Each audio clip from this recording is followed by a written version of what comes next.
যেটা বলছে এখানে যে দুটি নৌকার প্রতিটি ঘন্টায় 5 কিলোমিটার বেগে ছিল, অর্থাৎ প্রত্যেকটা নৌকার বেগ কত 5 কিলোমিটার পার আওয়ার, তাই না? তো এখান থেকে এই কথাগুলো আমরা লিখে রাখি, যা যা ইনফরমেশন যেখানে পাবো সেটা আমরা নোট করে রাখবো। সেটা হচ্ছে প্রত্যেকটা নৌকার বেগ ঘন্টায় 5 কিলোমিটার, মানে কি 5 কিলোমিটার পার আওয়ার। এবং নৌকার বেগকে আমরা কি দিয়ে প্রকাশ করি? কিউ দ্বারা। স্রোতের বেগ হচ্ছে পি, যেটা অনুভূমিক বরাবর থাকে, ঠিক আছে? তো নৌকার বেগ যেহেতু আমরা কিউ দ্বারা প্রকাশ করি, বলে দিলাম কিউ সমান 5 কিলোমিটার পার আওয়ার। এবং ঘন্টায় 3 কিলোমিটার বেগে প্রবাহিত 500 মিটার চওড়া নদী, তাহলে বুঝে গেছো নদীর বেগ হচ্ছে ঘন্টায় 3 কিলোমিটার করে। তাহলে আমরা নদীর এই যে বেগটা, এখান থেকে আমি এই কথা বলতে পারি যে ঘন্টায় 3 কিলোমিটার বেগে নদীটা চলে, তাহলে এখান থেকে বলা যায় পি সমান 3 কিলোমিটার পার আওয়ার। তাহলে স্রোতের বেগও লেখা হয়ে গেল, নৌকার বেগও লেখা হয়ে গেল। ওকে। এবং বলছে প্রবাহিত 500 মিটার চওড়া একটা নদী, তার মানে কি এখান থেকে কি পাচ্ছি আমরা?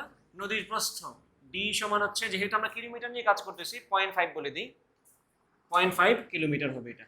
500 মিটার মানে 0.5 কিলোমিটার। আচ্ছা, একটা নদী পাড়ি দিতে চাই, মানে দুইটা নৌকাই এই নদী পাড়ি দিতে চাই।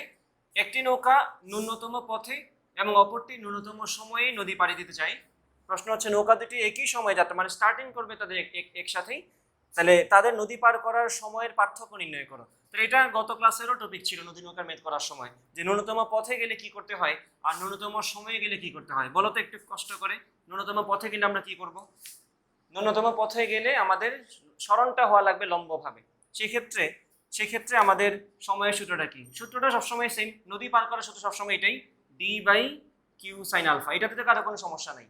কিন্তু যখন আমরা ন্যূনতম পথে যাব, দ্যাট মিনস নদী যদি এরকম থাকে, আমি স্রোতের বেগকে বললাম এটা, তাহলে আমার এইদিকে একটু সরে যাত্রা করা লাগবে যাতে আমি পৌঁছাই এইদিকে। এই তো কাহিনী ছিল। তো এই সিচুয়েশনের ক্ষেত্রে আমাদের সময়ের সূত্রটা কি ছিল? টি সমান সবসময় d by q sine alpha, but আমরা এখানে শর্ত করছিলাম যে কজ আলফা সমান মাইনাস পি বাই কিউ। ন্যূনতম পথে যাচ্ছি না আমি এখন, তো এই পথে গেলে কিন্তু কজ আলফা সমান মাইনাস পি বাই কিউ। তো তুমি এখানে এই আলফার জায়গায় এই আলফার মানটা বসায় দাও, যেটা বের হবে এখান থেকে cos inverse minus p by q. বোঝা গেছে কিনা? তাহলে cos inverse minus p by q থেকে আলফা বের করে তুমি এখানে আলফা হিসেবে বসাই দাও। ডি এর মান তুমি জানো কত, ওই যে 0.5 কিলোমিটার একটু আগে বের করছো 0.5। কিউ এর মান কত, ওই যে 5 কিলোমিটার পার আওয়ার, এখানে 5 বসাই দাও। আর সাইন আলফার মান তো এখান থেকে বের হবে, যাই বের হোক কত বের হবে, আলফা সমান cos inverse minus p by q. স্রোতের বেগ কত? স্রোতের বেগ হচ্ছে 3, আর নৌকার বেগ কত?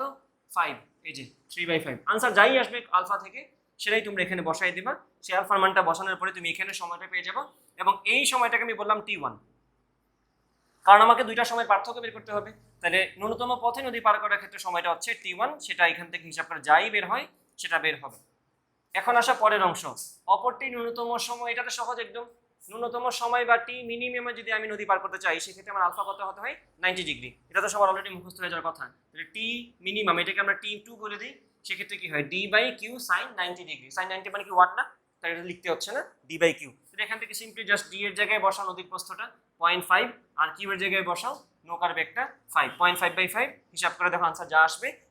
এটাও আনসার আসবে ঘন্টায়, এটাও আনসার আসবে ঘন্টায়। T1 এবং T2 এর পার্থক্যটা বের করতে বসে, যে নৌকা দুটি একই সময় যাত্রা শুরু করলে তাদের নদী পার করার সময়ের পার্থক্য। তাহলে T1 এবং T2 মাইনাস করে দিলে যে আনসারটা আসবে সেটাই তোমাদের আনসার। বুঝা গেছে কিনা? এটা সহজ মেথ, এটা খুব বেশি কঠিন মেথ না।